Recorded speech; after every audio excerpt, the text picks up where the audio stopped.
ایک دن سرکار نے فرمایا، حضرت انس بن مالک کہتے ہیں حضور نے فرمایا بھی سارا دن نہ بیٹھے رہا کرو، وقفے سے ملا کرو، وقفے سے محبت بڑھتی ہے، وقفے سے ملا کرو محبت بڑھتی ہے۔ کہتے ہیں حضرت ابو بکر صدیق بھی قریب بیٹھے تھے، وہ بھی سن رہے تھے۔ ظہر سے پہلے بات ہوئی تو حضرت صدیق اکبر ظہر میں آئے، نماز پڑھی اور چلے گئے، عصر میں آئے، نماز پڑھی اور چلے گئے، مغرب میں آئے، نماز پڑھی اور حضرت انس بن مالک کہتے ہیں ظہر کے بعد بھی حضور نے پوچھا ابو بکر نہیں آئے؟ دیکھ بھی لیا ہے، آئے بھی ہیں، لیکن فرمایا وہ تو نماز میں آیا تھا نا، ادھر نہیں آیا۔ عصر کے بعد پھر پوچھا ابو بکر نہیں آئے؟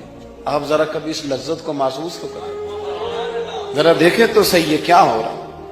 تیسری دفعہ مغرب کے بعد پوچھا انس یار ابو بکر نہیں آیا؟ تو حضرت انس بن مالک کہتے ہیں میں خادم تھا، قریب رہتا تھا، میں دوڑا گیا ابو بکر کے دروازے پہ دستک دی، میں نے کہا کیا کرتے ہو؟ حضور نے 3 دفعہ پوچھ لیا آئے نہیں؟ کہتے صدیق اکبر دوڑے آئے، حاضر خدمت ہوئے، حضور حکم ہو۔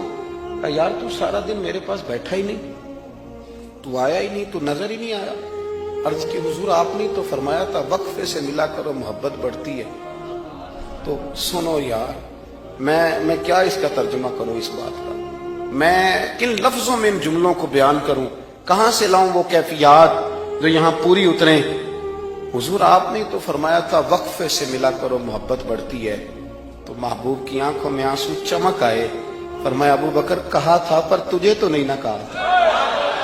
اور یار کہا تھا کچھ لوگوں سے، تجھے تھوڑی کہا تھا تو نہ جایا کر، تو یہی رہا کر، تو رہا کر یار، تو رہتا ہے تو میرا دل لگا رہتا ہے۔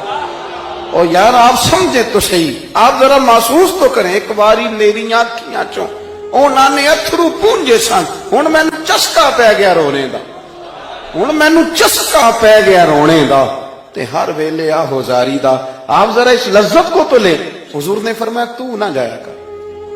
آپ دیکھیں نا، میں آپ نے بات سنی ہوئی ہے، صرف اشارہ دینا ہے۔ حضرت صدیق اکبر نے یہ نہیں کہا تھا کہ لے جانا اور میری بڑی مقام ہے، حضور تمہیں پتہ ہے میرے بارے میں کیا کیا کہا کرتے تھے، مجھے گنبد میں دفن کر دینا، یہ نہیں کہا۔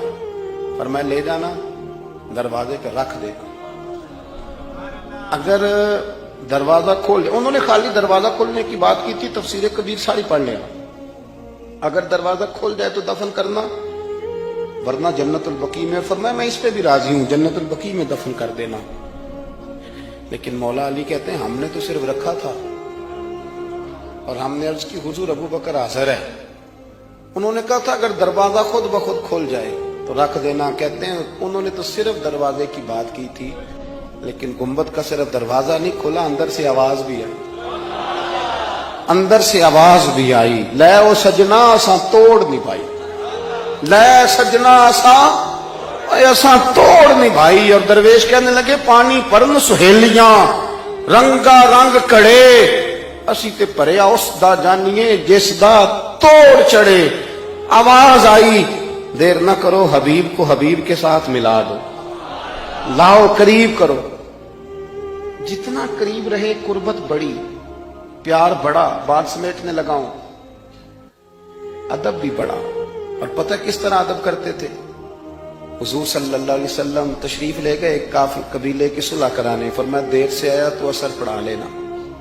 صحابہ کو پتا تھا کہ جب حضور نہیں ہوں گے تو جماعت کون کرائے گا۔ حضرت بلال نے اقامت پڑھی، صدیق اکبر نماز پڑھانے لگے، حضور تشریف لے آئے، لوگوں نے ہاتھ پہ ہاتھ مار کے حضرت صدیق کو بتایا کہ آ گئے ہیں حضور۔ اللہ کے محبوب کے لیے رستہ بن گیا، نماز کے بیچ میں رستہ بن رہا ہے، صفیں توڑ رہے ہیں صحابہ، حضور کو رستہ دے رہے ہیں، صفیں ٹوٹتی رہیں پر نماز کسی کی بھی نہیں ٹوٹی، صفیں ٹوٹتی رہیں نماز نہیں ٹوٹی۔ حضور پہلی صف میں پہنچ گئے تو جناب صدیق اکبر نے ایک قدم پیچھے ہٹایا۔ ہم نے سنا ساری زندگی یہی ہے کہ حکم آ جائے تو وہ ادب پر فوقیت رکھتا ہے۔ ایک قدم حضرت صدیق اکبر نے پیچھے ہٹایا تو حضور نے فرمایا ابو بکر نماز پڑھاؤ۔ انہوں نے ایک اور پیچھے ہٹایا، ابو بکر نماز پڑھاؤ۔ تیسری دفعہ نا حضور نے پھر حکم دیا تو وہ پچھلی صف میں آ گئے۔ وہ دور بیٹھے تھے خواجہ غلام فرید، وہ کوٹ مٹھن میں، کہنے لگے نماز پڑھا کہ میں تین وال ویکھاں، نماز پڑھا کہ میں تین وال ویکھاں، مینوں کعبہ بھول گیا، بھول گئیاں نی سب سوم صلاتاں اکو یار دا فکر پہ آئی نماز پڑھا کہ میں تیں ول دیکھا اور اقبال کہنے لگے اذان تو ازل سے تیرے عشق کا ترانہ بنی اور یہ نماز تو اس کے نظارے کا ایک بہانہ بنی نماز پڑھا کہ میں تیں ول دیکھا انتقابہ بھول گیا نبی پاک صلی اللہ علیہ وسلم اگلی صف میں کھڑے ہوئے مصلی پہ جماعت کرائی نماز کے بعد حضور نے نا مسکرا کے پوچھا ابو بکر میں نے 3 دفعہ کہا تھا کیوں نہیں نماز پڑھائی پھر بھی لفظ کوئی نہیں جملہ کوئی نہیں اتحیات کی حالت میں بیٹھے تھے تو ہاتھ باندھ دیا کیا جملے کہے کیا شان ہے کہنے لگے حضور اب ابو قحافہ کے بیٹے کی اتنی جرت بھی نہیں کہ مدینے والے رسول کو جماعت کرائے اتنا